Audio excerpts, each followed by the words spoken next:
The captain of the HMS Wager leans against a splintered log on the windswept coast of Patagonia. His arms were bound tightly with rope. He struggled to move it all in the cold. Unbelievably, those ropes were tied by his very own crew. Around him, the survivors are gaunt and hollow-eyed. Their lips are cracked and their hands tremble. In desperation, they chew boiled seaweed and scraps of rotting meat stripped from seabirds. The landscape behind them offers no shelter. The sea in front of them is absolutely merciless.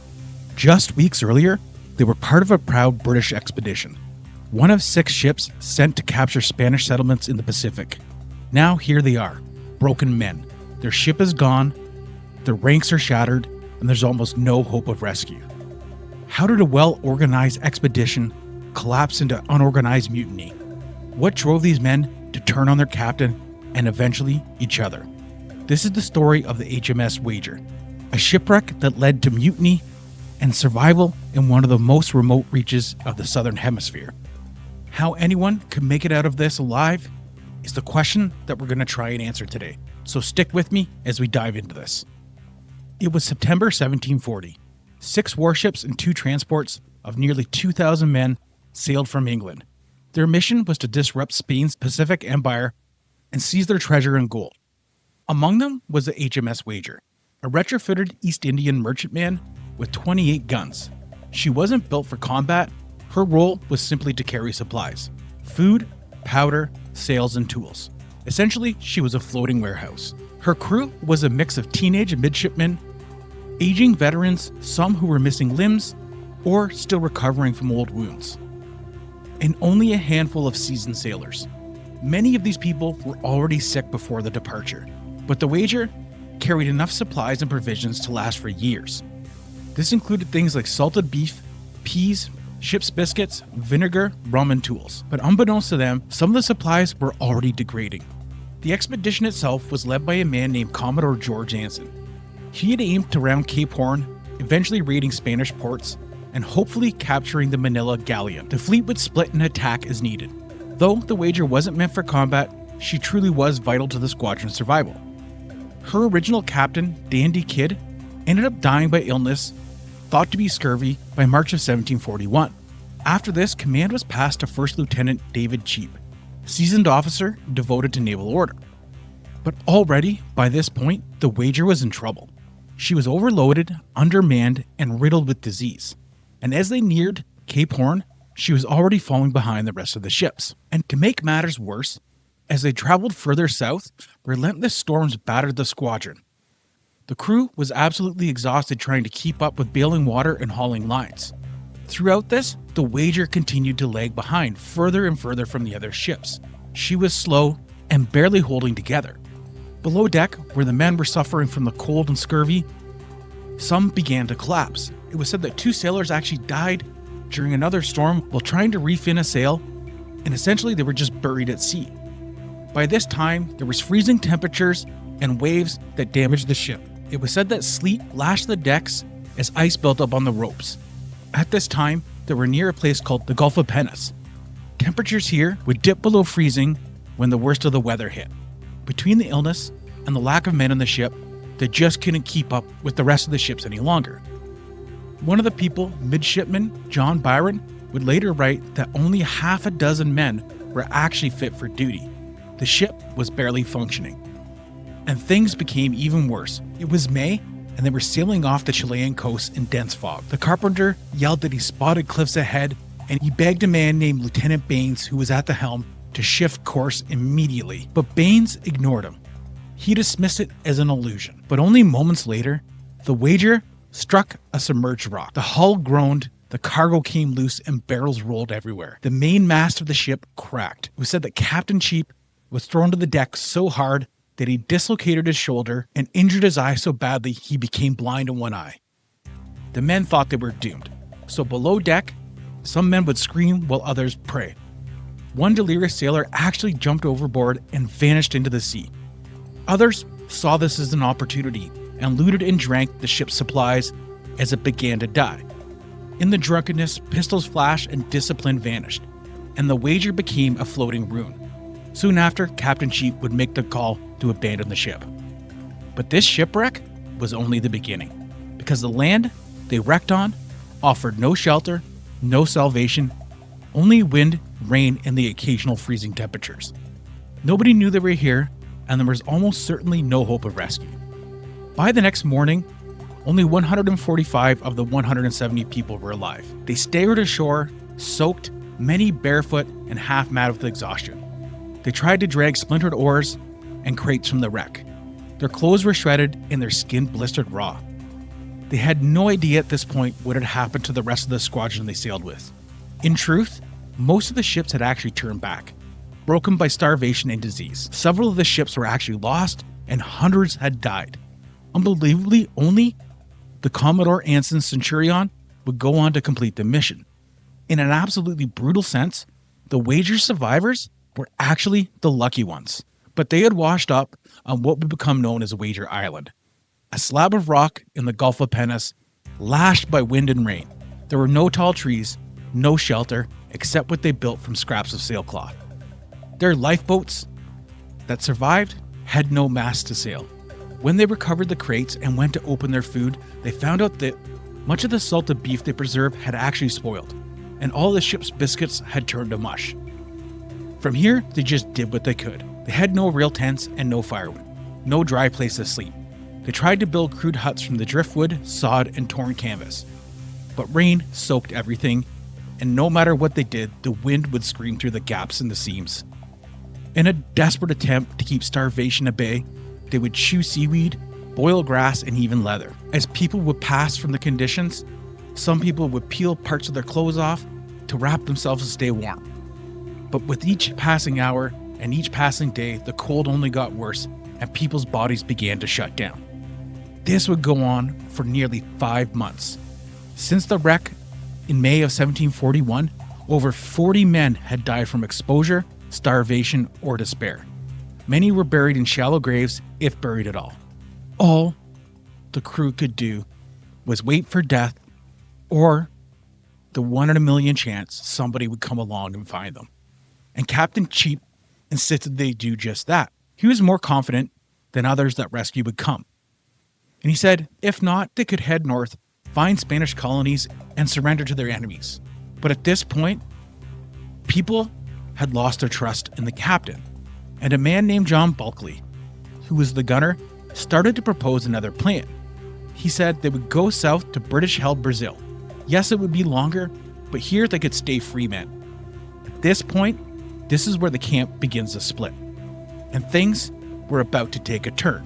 There was a breaking point when midshipman Henry Cozens got drunk and accused Cheap of incompetence. Cheap responded without hesitation. He drew his pistol and shot him square in the face. Cozens didn't die right away. Grotesquely, he lay groaning in the rain for days. Cheap forbade the surgeon to help in any way. And there's a quote from John Bulkley's journey that says, "The captain would not suffer him to be assisted, but let him lie exposed in the open air without a rag to cover him, or the least concern for him, more than if he had been a dog." There was no trial and no remorse from Cheap, just silence. And when Cozens died, something shifted. The men stopped saluting. They stopped asking their captain for permission. Cheap had fired not just a bullet, but the final shot that broke order.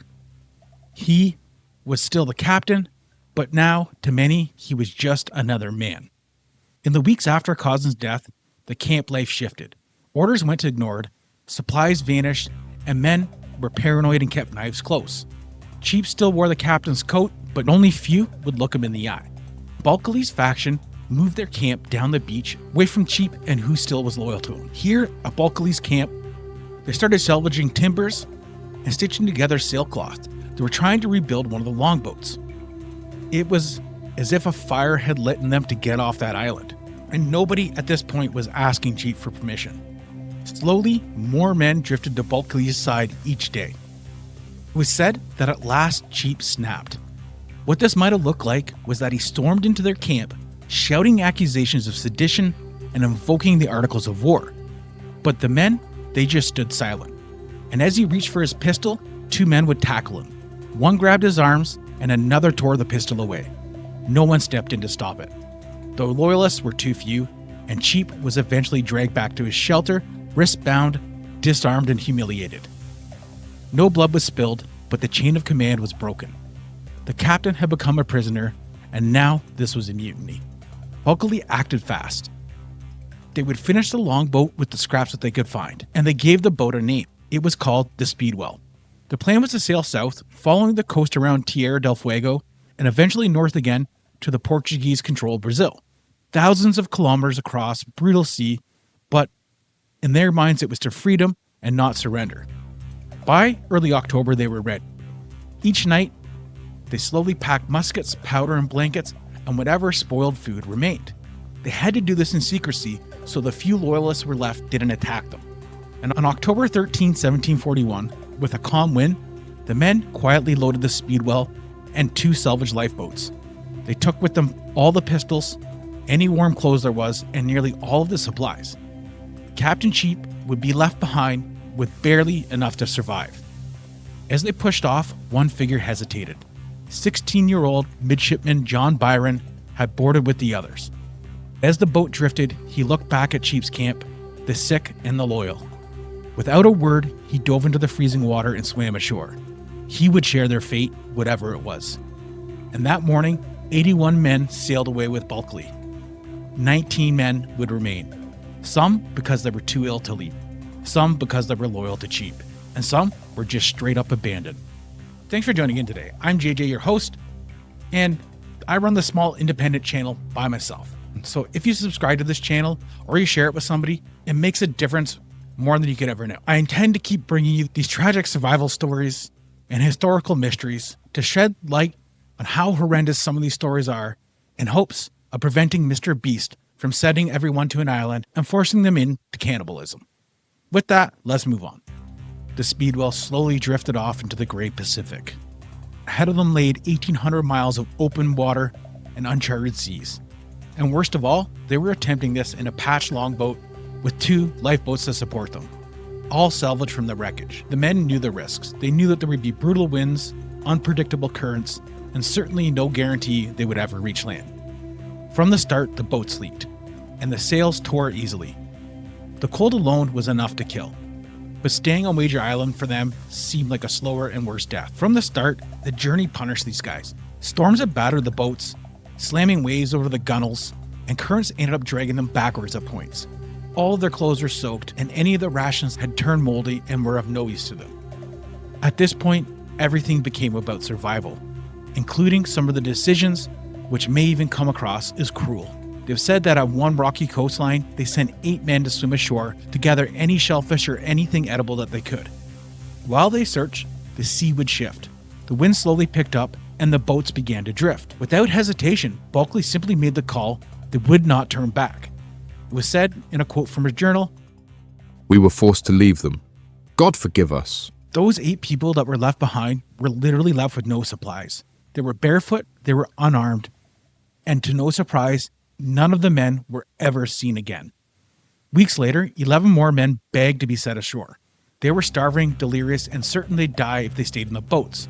Bulkeley agreed, and one by one, they were rowed to land and left behind, vanishing into the Patagonian fog and never heard from again. By the time they rounded Patagonia, the boats were all half empty. Of the 81 men who left Wager Island, 35 were already gone, claimed by the sea, starvation, or abandonment. The rest were barely conscious. After over 100 days of horrendous conditions, somehow they reached Rio de Janeiro in 1742.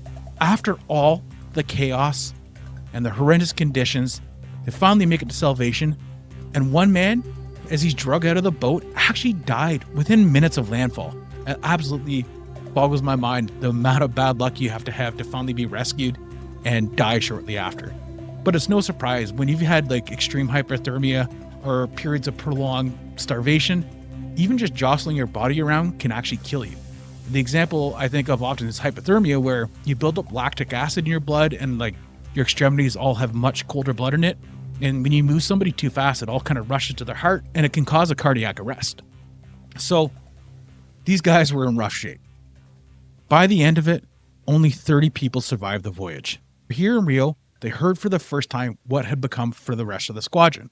They were all lost except for Commodore Anson. And just like those other vanished ships, The Wager was assumed gone too. Nobody had known what had become of it. Well, until now. And soon the world would know too. Because shortly after, while Cheap and the others were lost and struggling to survive, John Buckley and John Cummins published their version of events. It was called A Voyage to the South Seas, and it quickly spread across Britain. In their telling, Cheap was a tyrant. The mutiny was necessary. They hadn't abandoned their duty. They had saved themselves. And the public believed them. Well, at least for now. But travel back to October of 1741, the Speedwell had vanished into the fog off of Wager Island. Here the 19 men remained. They watched the last of their rations slowly float away. Slowly, what little was left of their shelters rotted. All they had to burn was wet driftwood, which hissed with seawater as it heated up. Within the first month, another man had starved to death. They found him crouched in the ruins of a broken down tent. Another slipped into the surf and never came back. By December, their number had fallen from 19 to 13. At this point, desperation had forced a choice. In early 1742, nearly 8 months after the wreck, they decided they would attempt escape. Using whatever planks and nails they could salvage from the wreck, they tried to cobble together one of the lifeboats. Their plan was to row north along the coast, eventually surrendering to a Spanish outpost. They'd be prisoners, but they would be alive. But, as always, the seas were merciless. Storms hammered the area, and as they tried to launch the boats, they didn't even make it out of the surf when the boat broke apart. Here, some were injured, and one nearly drowned. They had to return to Wager Island defeated. This was literally their most desperate moment. They had no way left to leave that island. Somehow, in that moment of desperation, salvation actually arrived in the form of canoes. It was a group of Chono indigenous travelers, and they approached the island cautiously, navigating the coast in sleek dugouts carved from the tree trunks. The castaways expected to either be captured or driven off, but instead, after a little diplomacy, the Chono actually offered to help, even began sharing their food, which included seal meat, and then they offered their knowledge of the land. They taught the men how to survive, how to patch canoes with bark, how to stay dry, and how to navigate the maze of fjords and islands that made up the southern coast of Chile. And with their guidance, the survivors were able to set off again, this time by canoe, paddling north through the flooded wilderness. The journey took months. They had no maps and no sails, just manpower and the hope that the Chono had given them. And in July of 1742, the last of Cheap's party reached Chile, a Spanish outpost nearly 700 kilometers from the site of the wreck. Immediately they were arrested. They expected to be sent to prison, but because some of them were officers, they ended up being released and shown a lot of hospitality. Spanish officers gave them beds, food, and dry clothing. They were treated not as enemies, but as guests. The youngest among them, John Byron, later wrote, "We received all the compassion and assistance from them we could expect in our miserable condition." Eventually, the survivors were all transferred north to Lima and then shipped to Spain. Here, they were finally allowed passage home. They didn't arrive back in England until 1745. It had been nearly 4 years since they left and 2 years since Buckley's men had returned. I can't believe how long they were out there, and I'm sure at this point everyone had assumed they had disappeared forever and were all dead. Of the 19 people left behind, only 4 survived. Captain David Cheap, Midshipman John Byron, Lieutenant Thomas Hamilton, and Midshipman Alexander Campbell. Cheap returned to England, half-starved, weather-worn, blind in one eye, and known as a captain who lost his ship, his authority, and nearly his life. By the time Captain Cheap and his surviving officers returned to England in 1745, their story had already been told by John Buckley, in print and to the public. But the Navy still had a duty to perform. By regulation, when any officer loses a ship, they must face a court-martial, regardless of circumstance. And this time, it wouldn't just be Cheap under scrutiny. The mutineers were summoned, Buckley and Cummins, those who had taken the Speedwell and left their captain behind. They were accused quietly of mutiny, but the mood in the room was cautious. These men had survived against impossible odds. Their published account had painted them as heroes, and public sentiment was on their side. Prosecuting them for mutiny now would invite outrage and risk exposing deeper failures in naval command. The court listened, and they knew that the facts were messy. Cheap had killed midshipman Cozens without trial. The crew had abandoned him, but only after months of starvation and misrule. By unspoken agreement, the court treated the mutiny not as a crime, but as a tragedy. Survival, it seemed, was its own defense. In the end, Captain Cheap was also acquitted for the loss of the Wager and the killing of Cozens. Again, the court cited that in that extreme of circumstances, it's hard to really armchair quarterback his decision making. At the end of the day, no one went to jail and no one was really punished. Well, at least not by the court. I can only imagine the memories that these guys had to live with and how it probably haunted them for the rest of their life. There was one reprimand, and it was to a guy named Lieutenant Baines. This is the guy that, in the fog before the shipwreck, ignored the call out that there was land ahead. He just brushed it off, and it ended up leading to the ship crashing. But behind closed doors, it was said that the mutiny had clear implications. It exposed a gap in naval authority. When the Wager had wrecked, naval law had technically ceased to apply. Because the crew was no longer on His Majesty's ship, there were no longer paid sailors. So because of this gap, Parliament enacted a naval law which extended retroactively to cover wrecks, landings, and survival situations. A loophole that allowed crews to essentially mutiny over the captain had been closed quietly and without fanfare. Yeah, it makes a lot of sense that you would still want the captain to be in charge even after the shipwrecks, because that's when things can get really dicey in these situations. You're facing starvation, psychological breakdown, and the only thing that gets you out of this time and time again, as I've seen in these shipwreck and survival stories, is great leadership. This is really highlighted in the episode I covered on Shackleton, but during his expedition, this guy literally is probably the only reason any men survived being stuck in Antarctic ice for like over 500 days with no food to last the journey and really no supplies. If you want to check out that video, it's on the channel. Seriously, that's probably one of the most intense and crazy stories I've ever heard of.